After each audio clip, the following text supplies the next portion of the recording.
Setelah itu Yusuf pun pergi meninggalkan saudara-saudaranya bersama para khilafah menuju negeri Mesir. Setelah kepergian Yusuf, salah satu saudaranya menyadari bahwa beberapa kambing telah dimangsa oleh kawanan serigala. Mereka pun saling menyalahkan karena kejadian ini, dan Lavi mengungkapkan bahwa mulai sekarang, kita harus siap ditimpa banyak bencana karena telah menyakiti adik kita. Yahuda yang sudah muak dengan Lavi pun langsung menyerang, dan terjadilah perkelahian antara mereka berdua. Sementara itu di rombongan Khalifah, salah seorang di sana menyadari bahwa Yusuf telah hilang dan tidak ada di antara para rombongan yang lain. Ternyata Yusuf sedang berada di makam ibunya yaitu Rahil, yang kebetulan mereka lewati. Orang yang disuruh untuk menjaga Yusuf pun menemukannya di sana, dan langsung memukul Yusuf karena sudah membuat dia cemas. Dia sangat marah karena majikannya dulu juga sering berkata bahwa Yusuf sering kabur dari mereka. Ketika dia akan memukul Yusuf lagi, tangannya merasa kesakitan dan tidak bisa digerakkan sama sekali. Hal itu membuat Malik bertanya-tanya, apa yang sebenarnya telah terjadi. Setelah dia mengetahui bahwa pria itu sakit setelah memukul Yusuf, Malik kembali menanyakan tentang siapa Yusuf sebenarnya, karena Yusuf mengatakan kalau dia sedang berdoa di makam ibunya. Dan menurut Malik para budak seharusnya tidak memiliki makam yang ditandai apapun, apalagi sebuah nisan. Dan ketika Yusuf tahu jika Malik ini adalah keturunan dari Nabi Ibrahim dan menyembah Tuhan Yang Maha Esa, Yusuf hampir saja mengatakan jika dia juga keturunan dari Nabi Ibrahim. Tapi dia kembali teringat pesan dari malaikat Jibril untuk mengatakan bahwa dia adalah anak sumur. Malik juga meminta agar Yusuf memaafkan orang yang telah memukulnya tadi. Yusuf mengatakan bahwa dia dididik untuk tidak membenci orang dan akan memaafkan orang tadi.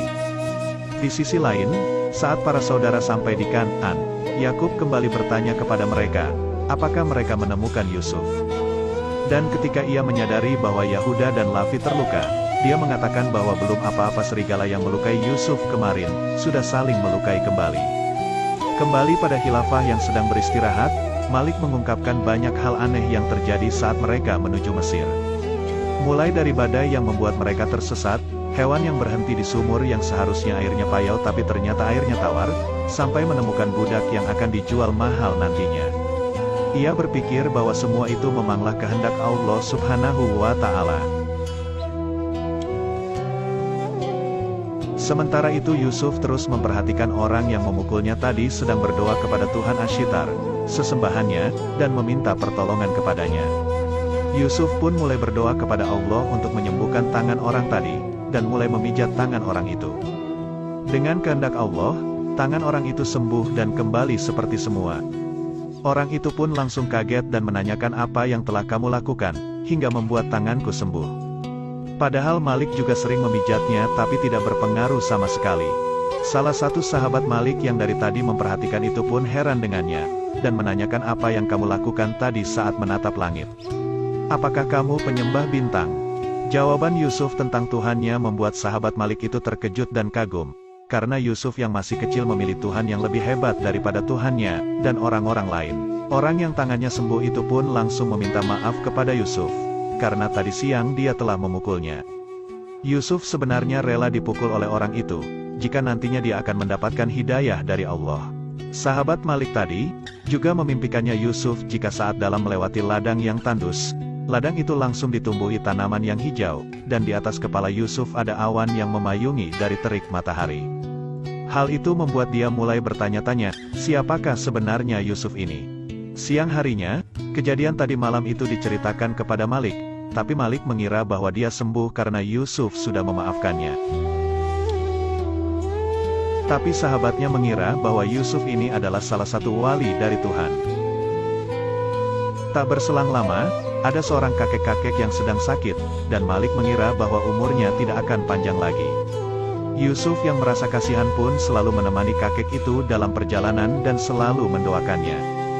Dia juga mengatakan kepada sang kakek, bahwa hidup dan mati adalah keputusan Allah, dan menyuruhnya agar tidak putus asa. Yusuf terus berada di sisinya dengan memijat-mijat sang kakek, dan dengan kehendak Allah kakek itu akhirnya bisa bangun dan bisa berjalan seperti layaknya saat dia sedang sehat. Sahabat Malik yang terkejut pun kembali menanyakan ke Yusuf, apakah dia yang menyembuhkan kakek itu, sama seperti dia menyembuhkan tangan Kitmir. Nabi Yusuf berkata bahwa yang menyembuhkan sang kakek adalah Allah. Dia hanya berdoa agar Allah menyembuhkannya. Hal itu membuat rombongan dan Malik merasa terkejut. Saat mereka melanjutkan perjalanan, Malik menjelaskan kepada Yusuf tentang negeri Mesir yang maju, dan memiliki pemerintahan yang jelas. Yusuf kembali berdoa kepada Allah dan memasrahkan dirinya di negeri asing yang akan segera Yusuf datangi itu. Singkat cerita, mereka akhirnya tiba di perbatasan negeri Mesir yang dijaga oleh tentara penjaga. Yusuf merasa pakaian mereka sangat aneh. Malik pun menjelaskan, jika penutup kepala itu membuat mereka jadi mirip seperti ular, karena negeri Mesir dikenal sebagai negeri ular. Dan penduduk Mesir percaya bahwa negeri mereka dijaga oleh seekor ular yang besar. Yusuf juga kembali terkejut melihat banyaknya ternak di sana, dan air yang mengalir begitu banyak di sungai. Tapi itu semua hanya dimiliki oleh para dewa dan penguasa Mesir, bukan dimiliki oleh orang-orang biasa. Karena penduduk di sini hanyalah pekerja saja, dan tidak memiliki apa-apa. Belum apa-apa Yusuf sudah menyindir dewa Mesir dengan membandingkan dengan Tuhannya yang menciptakan segala sesuatu, tapi bukan untuk dirinya. Mereka pun juga tertawa mendengar perkataan Malik yang juga mengatakan, bahwa para dewa di sini mempunyai ternak, istri, bahkan anak-anak. Dan ternyata di negeri Mesir orang yang berakidah tauhid adalah tindak kriminal. Malik berpesan kepada Yusuf, jangan sampai dia membicarakan dewa Mesir, apalagi menghinanya. Malik juga mengatakan kepada sahabatnya, bahwa Yusuf akan segera dijual di pasar budak, dan mereka akan mendapatkan keuntungan yang sangat besar. Namun sahabatnya berpikir bahwa seharusnya mereka tidak menjual Yusuf. Setelah para khilafah sampai di kota Thebes, Yusuf terus terpana melihat keindahan kota yang belum pernah ia lihat sebelumnya. Malam harinya saat mereka beristirahat, sahabat Malik kembali menanyakan siapa sebenarnya Yusuf. Dia juga mengatakan bahwa Tuhan-Tuhannya amat lemah dibandingkan dengan Tuhan Yusuf. Dia juga mulai penasaran dengan Tuhan Yusuf itu, dan meminta Yusuf untuk menceritakan tentangnya. Dan pada akhirnya dia juga ingin beriman kepadanya dan meninggalkan Tuhan-Tuhan sebelumnya. Yusuf berkata, bahwa dia sebenarnya sudah beriman kepada Allah, karena dia sudah bisa menjelaskan tentang keagungan dan kekuatan Allah pada Yusuf. Dan terlebih lagi dia menganggap lemah Tuhan-Tuhan sebelumnya yang ia sembah. Itulah keimanan sejati, kata Yusuf.